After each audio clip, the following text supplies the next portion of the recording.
जैसे हम लोग ना जनरल स्टडीज़ के पेपर 2 एंड ऑफिशियली जीपीएससी के हिसाब से जीएस पेपर 5 की तरफ जा रहे हैं। एक इम्पॉर्टेंट एस्पेक्ट ये है कि प्लान ये है कि हम पॉलिटी वाला पार्ट करेंगे।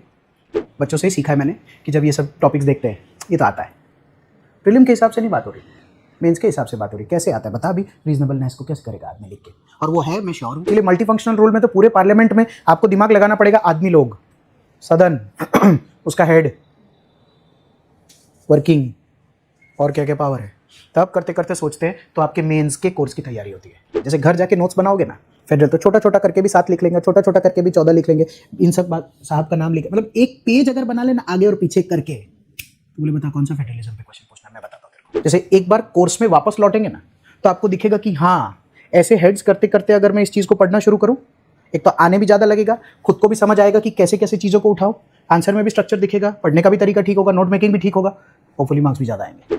इसीलिए आप लोगों ने टॉपर कॉपीज वीडियोस में देखा होगा जब लोग बोलते हैं कि try to mention article numbers, जैसे कोट दैट कोट दिस, तो हमको लगता है कि वो टॉपर कैसे कोट करता होगा। एक्चुअली उसने पहले कोर्स को डिकोड किया, तो डिकोड करते उसको पता चल गया कि ये आर्टिकल से ये article.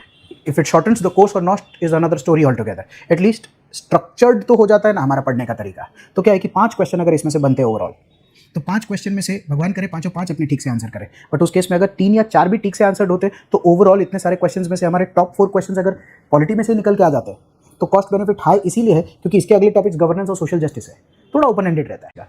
A checker always when it comes to polity loves a structured answer.